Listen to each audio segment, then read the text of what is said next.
मेरी ये कहानी अधूरी रह गई क्योंकि मेरी सहेली बिजी थी।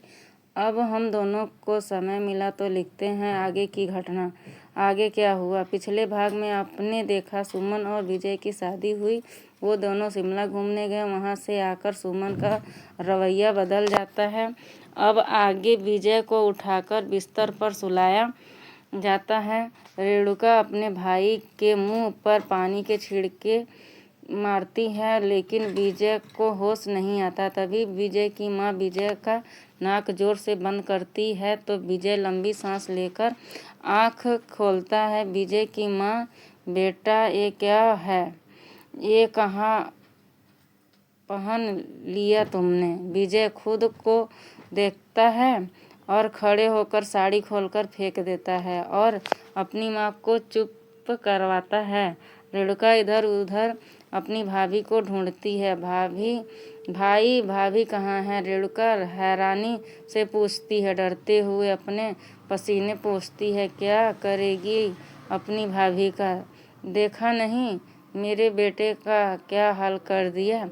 विजय सोच में पड़ जाता है कि उसके साथ हुआ क्या था। विजय सुमन की तरफ बढ़ता है। उसकी जुल्फों को साइड में रख के आंखों में आंखें डालकर देखता है। तभी उसे कानों में एक आवाज़ सुनाई देती है, साड़ी पहन लो।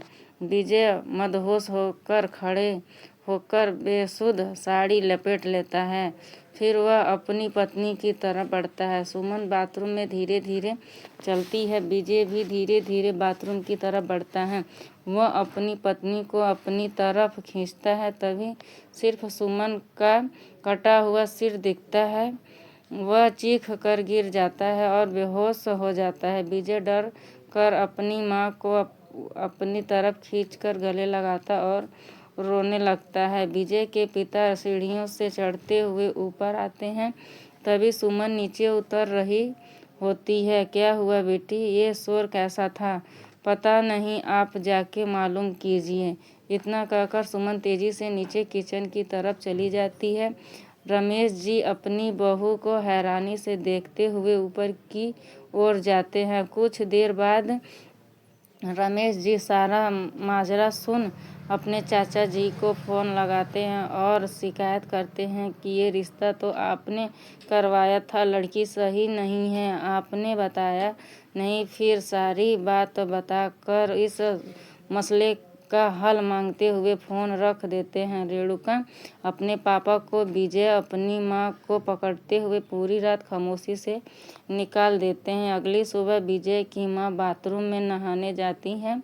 वहाँ बाल्टी में पानी भरती है और कपड़े ऊपर शेल्फ पर रखती है। तभी उसकी नज़र बाथरूम में एक साइड में जाती है जहाँ एक औरत घुटने में सिर दिए हुए खुले बाल किए बैठी होती है। विजय की माँ चिल्लाकर बाहर भागती है। अरे कोई है, कोई है कहती हुई हॉल में भागती है। क्या हुआ, क्या हो गया कहते हुए रमेश अपनी पत्नी को पकड़ते हैं। बाथरूम में कोई है? कौन है? चलो देखते हैं, डरो मत, चलो मेरे साथ। इतना कहकर जैसे ही रमेश जी बाथरूम के अंदर देखते हैं, सुमन कंधे पर हाथ रखते हुए कहती है, पापा चाय। रमेश जी विजय की माँ डर जाते हैं और रमेश जी अपनी पत्नी को कहते हैं, अंदर कोई नहीं है। गीता अपनी बहू को ऊपर से नीचे देखते हुए कहती है, यही बैठी थी अंदर। डर कर अपने पति के पीछे छिप जाती है। मैं तो किचन में काम कर रही हूँ मम्मी, सुमन ने मुस्कुराते हुए कहा। तभी विजय भागकर अपनी माँ को देखा कर कहता है, माँ क्या हुआ? आप ठीक तो हैं ना? मेरे चैनल को लाइक, शेयर, कमेंट, सब्सक्राइब करिएगा।